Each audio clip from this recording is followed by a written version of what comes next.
Okay, the reason this is the best station is because I was the only person who turned up to the Zoom call, so I got first choice of beers, which means I got the best beer, which means you guys get to taste the best beer. I know you're gonna like it.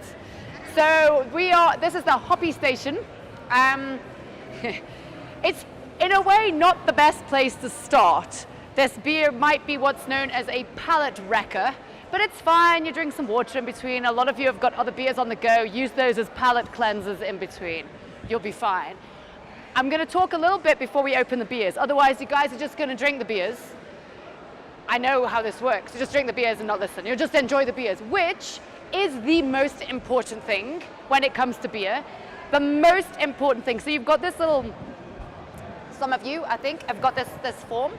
So this is actually the African Beer Cup judging form. It's the old African Beer Cup judging form. It's based on the BJCP form, right? So go through, make notes, especially if you think you might be interested in becoming a beer judge. Go through and make notes. But the one most important thing at the end of it, I will ask the question at the end, did you enjoy the beer? There is no wrong answer. It is your opinion. If you think this beer is disgusting, that is your opinion, and that is fine. I quite like it myself. So, Hoppy beer, obviously we are going to be using an IPA. How many of you have ever tasted an IPA? How many of you have brewed an IPA for this competition? How many of you like IPAs? There is a reason why people don't like IPAs. What is it? They're too bitter, yeah. It's something, you know, some people will never like IPAs. There's something called a super taster. I don't know if you've ever heard the term super taster. I have a friend who's a super taster. This sounds like I was like, fuck, I want to be a super taster. You know, I spent half my life doing beer judging and stuff. I want to be a super taster. Being a super taster when it comes to beer sucks, because bitterness to a super taster basically means you've got more taste buds than other people. So there used to be this place in Cape Town. It was all about tasting different South African foods. And they had this little piece of paper that you put on your tongue. If it tasted bitter to you, you were a super taster. I couldn't taste anything. I was just putting a piece of paper in my mouth for no reason. My tolerance for bitterness is very high. There's this meme that goes around. Sometimes it says, so, you know, we started as hunter-gatherers, right? Bitterness is bad because bitterness is poisonous often with berries, you know. I would have been the world's worst hunter-gatherer, because I would be like, hey family, I found these lovely bitter berries, and now the family's dead because these bitter berries are poisonous.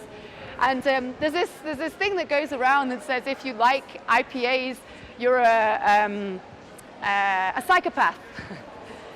I promise I'm not a psychopath. I just have a high tolerance for bitterness. Okay. So, those of you who don't know me, how many of you were here last year? Okay, that's cool that not everyone was here last year, because I did the same.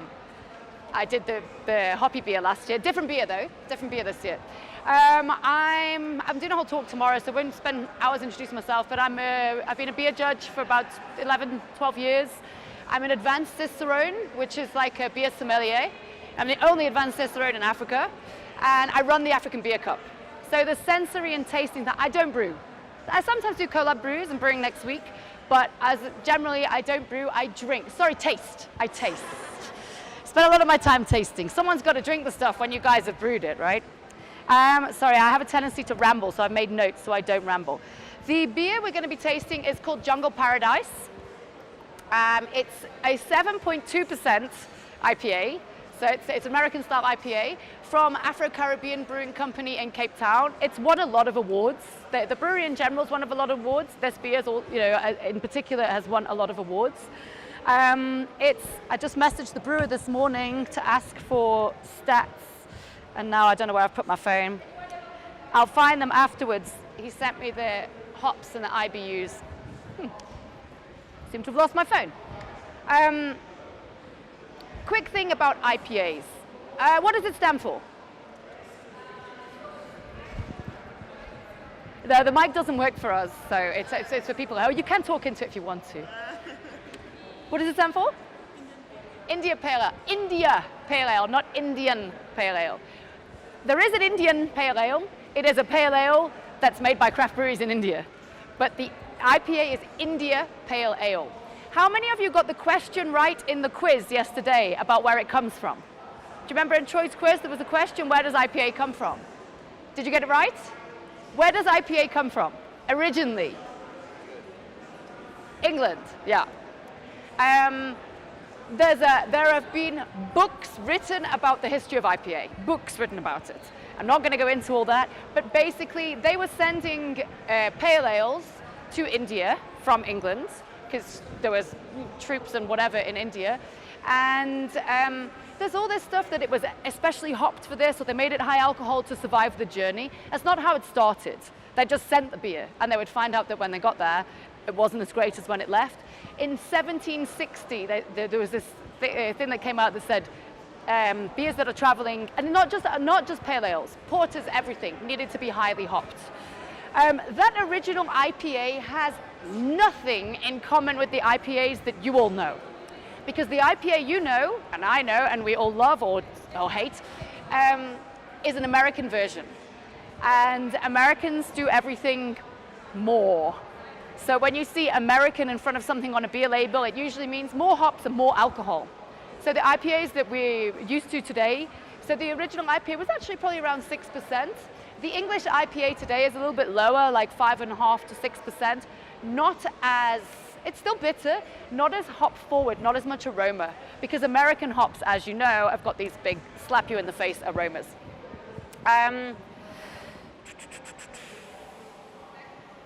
Okay, quick question before we start tasting.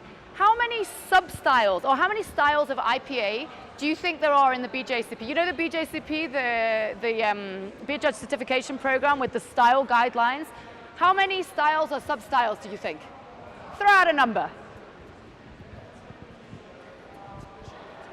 Oh, too many. Not 22. Lower. Hey? No, Specialty has all the sub-styles. More than 7? 10, you're right. So there's English IPA, then American IPA. I'm not going to be able to remember them.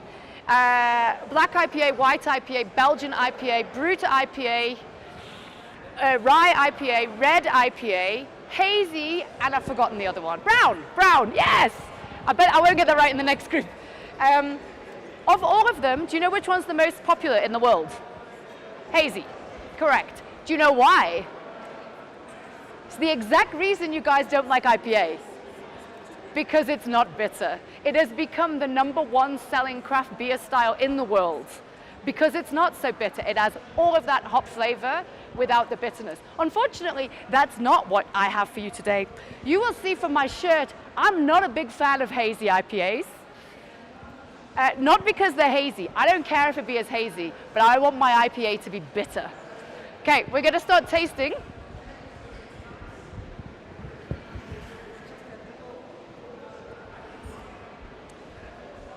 So we've got 7 cans. So I think we're sharing maybe between 4 people, between 3 or 4 people.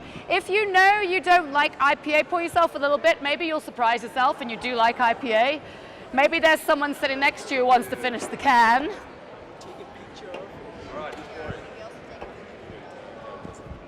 Pour, but don't taste yet.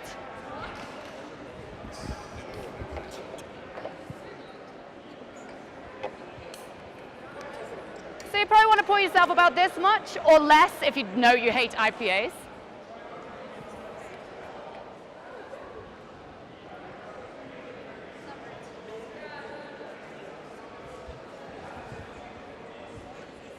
So we're going to do a very, very quick intro into how to taste. What's the first thing you do when you're tasting beer?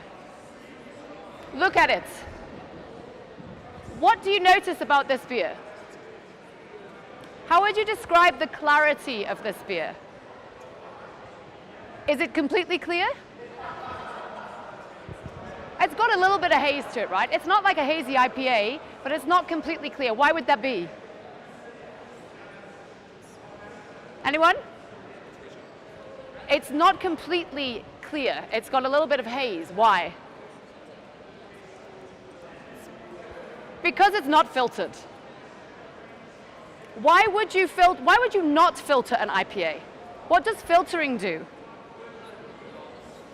It takes out flavor. And if you've spent as much money as they spend getting hop flavor and aroma in a beer, you do not want to filter that beer, because now you just wasted a crap load of money. Okay? So haze is not a fault. Okay? The haze comes from the fact that it's not filtered and it's got a lot of hops in it. I want you to smell the beer and then write down the first thing that comes to mind. When it comes to tasting, right, you've got to trust yourself. Whatever you're smelling, write down. It doesn't matter what anybody else says. It doesn't matter what I say. Write something down and be confident in it.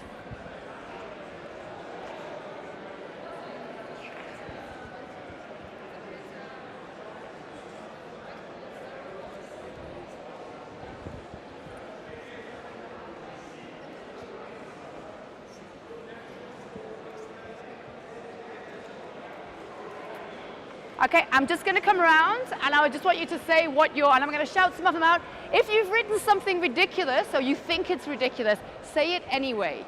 I've been I've run tastings where people have said things like, it smells like the inside of a tennis ball. I don't know what the inside of a tennis ball smells like. It's a weird thing to me to know what that smells like. But if that's what it smells like to you, then you're not wrong. So don't be afraid to write down what you're smelling and to shout it out. And if yours is different to everybody else, you're still not wrong, because that's your nose. That's what you're smelling. What have we got over here? What does it smell like? Just give me a word. Fruity. Okay, fruity. We've got fruity. Sorry? Cannabis. Okay, I knew someone was going to say it. We got it very early. Cannabis.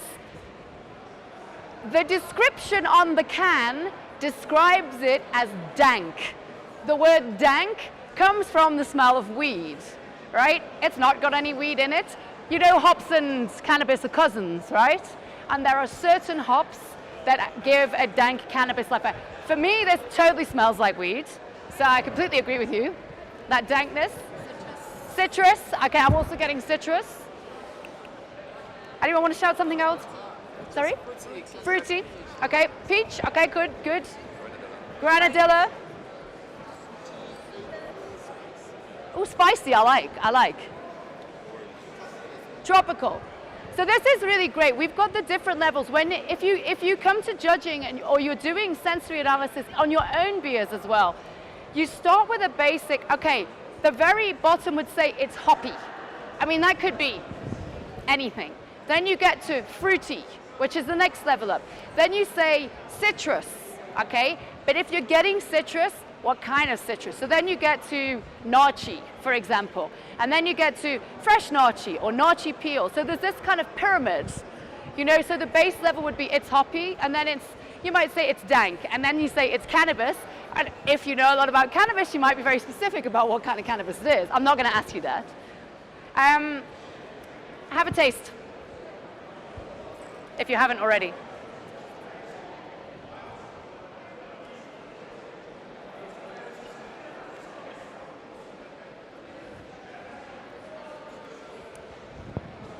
I love the faces at this point. This is why I like to do the Hoppy beer. We actually should have a little camera, the bitter cam, just going around and getting people's facial expressions. So how many of you have ever seen, they used to call it the tongue map? So it was like a picture of the human tongue, and it said that the sides of your tongue, I think it was sour, it picked up sour flavors, front is sweet, back is bitter. Have you ever seen this picture? It's bullshit. It was a miscommunication in, God, I can't remember, the 1920s or something, a mistranslation from a German text to English, I think. And it got lost in translation, and it stayed in textbooks for 100 years. You have bitter taste buds all over your tongue, you have sweet taste buds all over your tongue, but you do have more that detect sourness at the sides.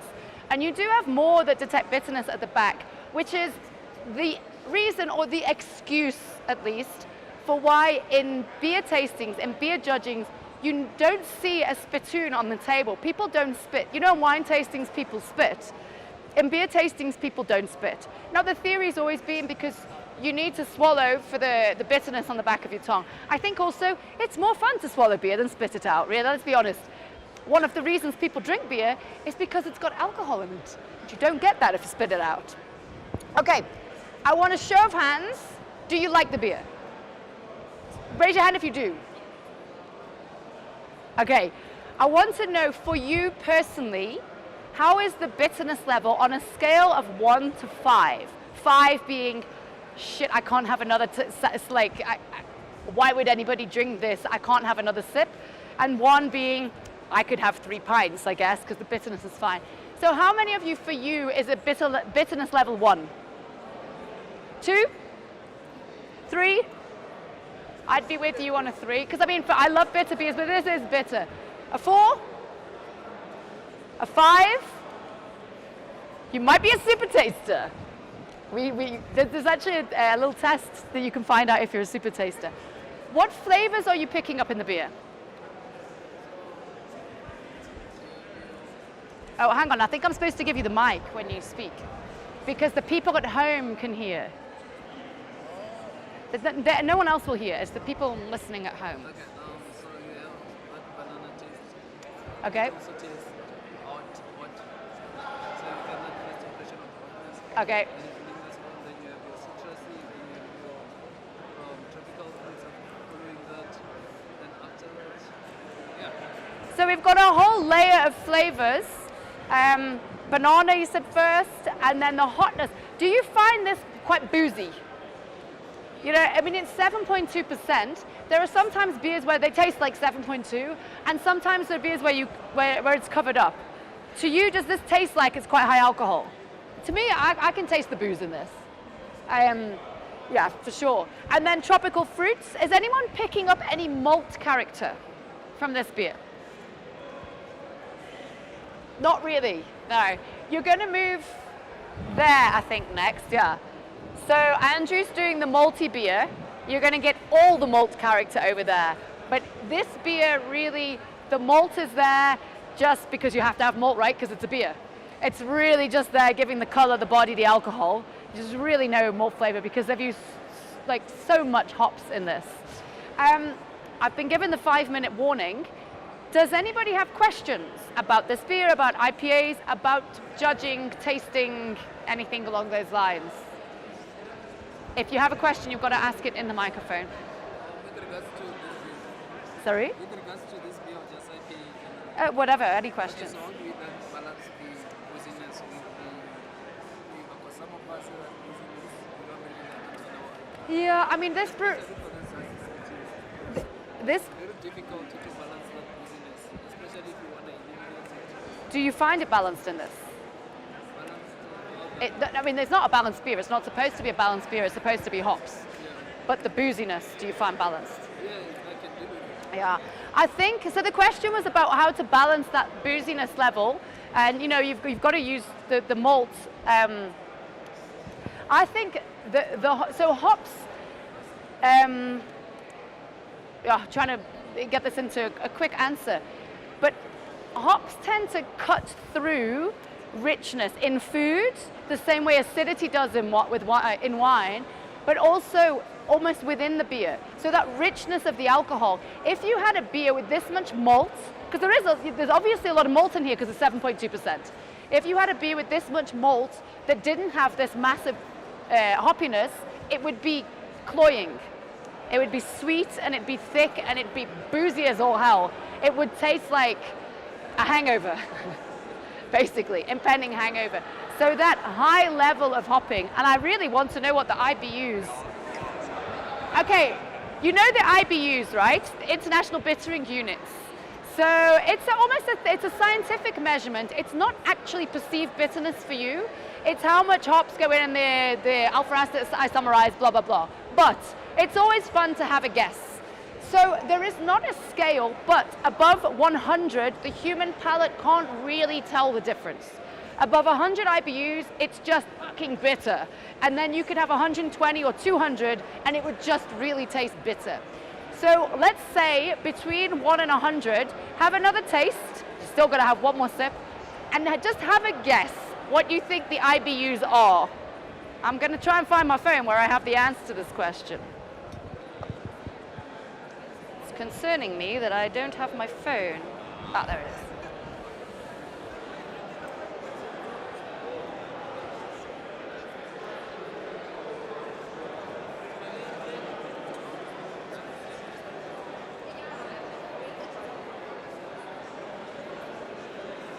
Okay. Throw out numbers at me. 40. Anyone going higher than 40? Close to 50. 49 and a half, that's a very specific IBU level. What do we reckon over here, IBUs? Just throw out a number. 10. Okay, 10 would be very low. 10 would be the Weiss beer, as low bitterness. It's actually, what do you reckon? 55? You guys are very close. It's 50. If I had a prize, you guys would be splitting it. But I don't have a prize, so it will do a... Okay, I think, and I can't see my watch because it's so bright here. Oh, we still have a couple of minutes.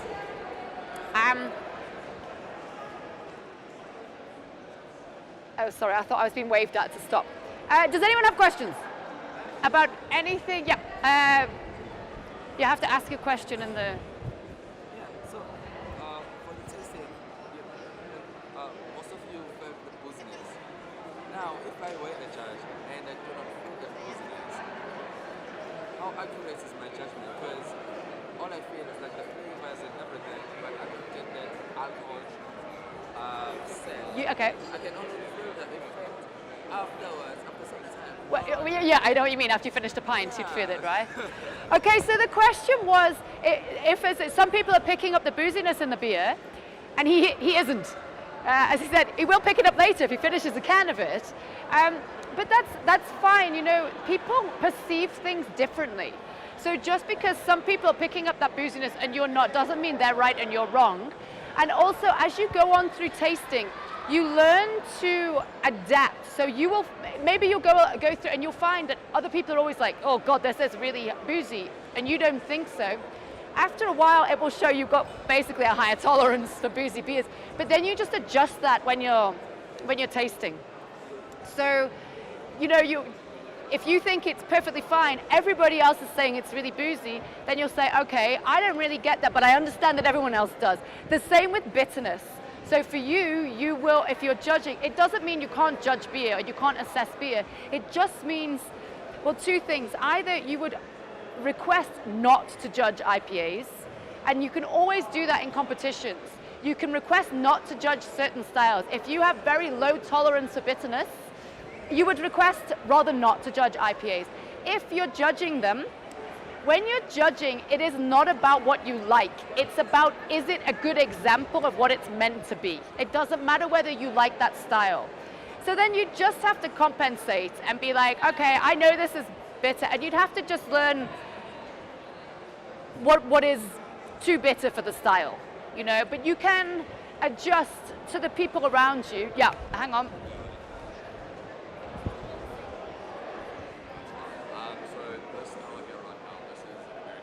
Yeah. Yeah. Just American IPA. Yeah. Yeah, so now there's been another IPA added, which should be the 11th. It's not in the BJCP yet. It's now West Coast. So IPA was a West Coast IPA from the West Coast of the States. Then they did the hazy IPA is also called a New England IPA from the East Coast. And now they've done a West Coast. So the American IPA, this is an American IPA because it is a little bit richer. The West Coast is like no malt character at all, and a bit less boozy.